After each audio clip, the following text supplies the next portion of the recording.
We're going to spend the next few minutes talking about lead poisoning, a topic that's received attention throughout the years. Take, for example, just last month, we had those updates on contaminated applesauce pouches. You'll recall more than 60 children tested positive for lead poisoning.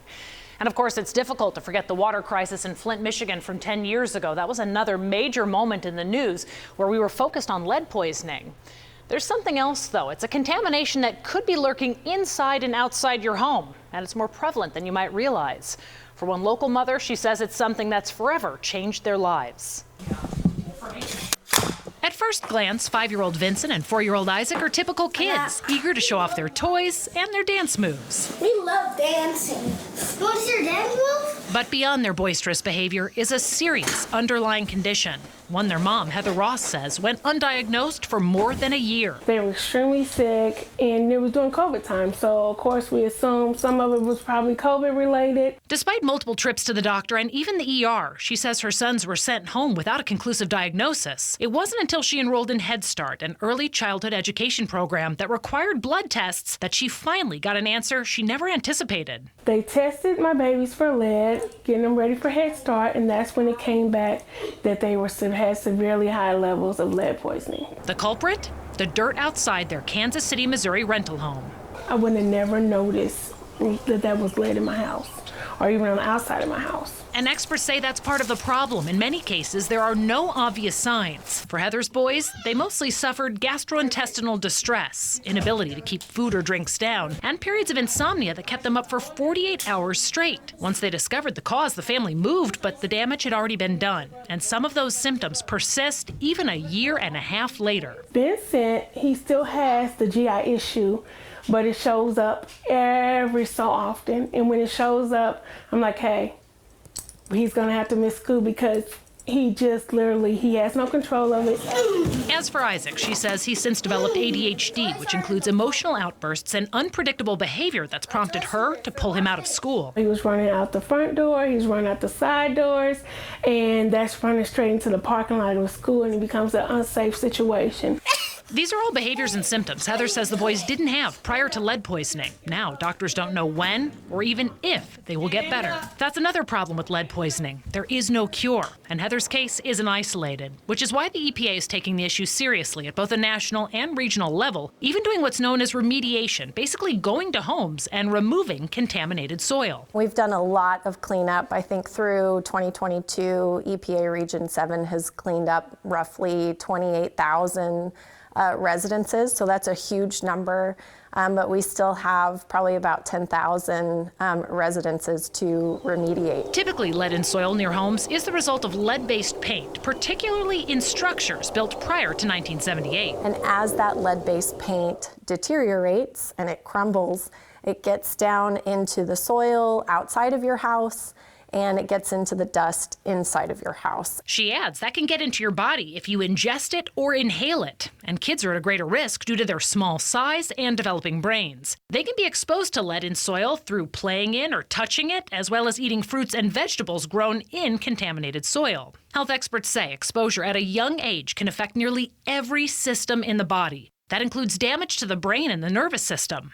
slowed growth and development, learning and behavior problems, and hearing and speech problems. To help families catch elevated levels early, Wyandotte County has a lead hazard control program that's working with local Head Starts to provide free testing. Please get your children tested for lead poisoning, especially if you live in an older home, please get them tested. On the Missouri side, a 2020 DHSS report showed more than 400 kids in Jackson County tested positive for elevated blood lead levels. Clay County reported 42 kids, and Cass County had a dozen. On the Kansas side, a 2020 KDHE report shows more than 80 kids with elevated levels in Wyandotte County, close to 30 in Johnson County, and 22 in Leavenworth County. And experts warn these are just the kids who've been tested. Providers are required to test children at age 24 and 12 and 24 months.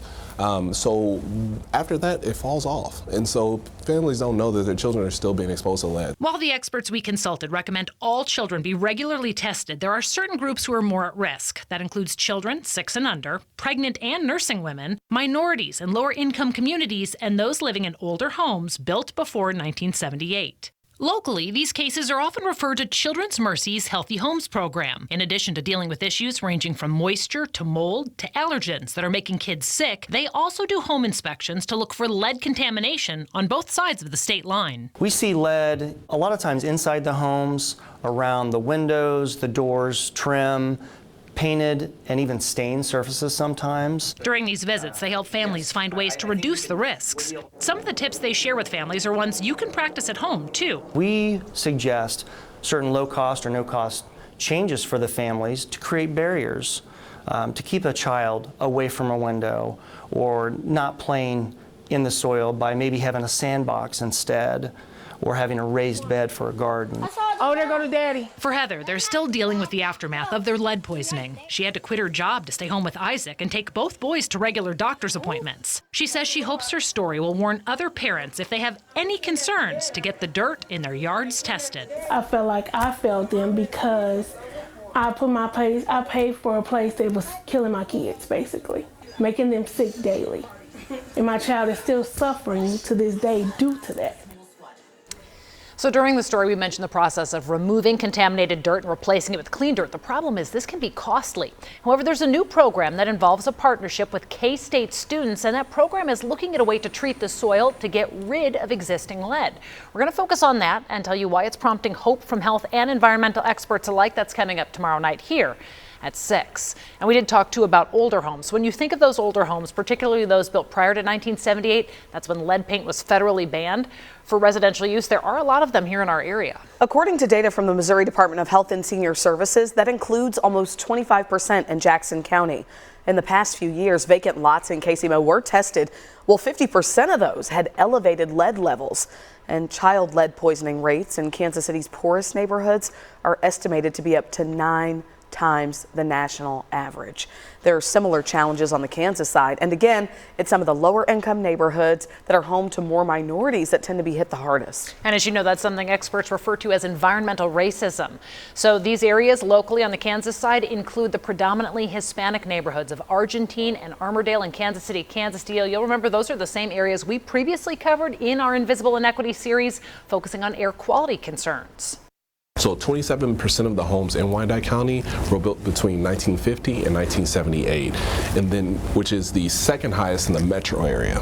And then before 1950, Wyandotte County is at 22%, and we're number 1 in the metro area for older homes.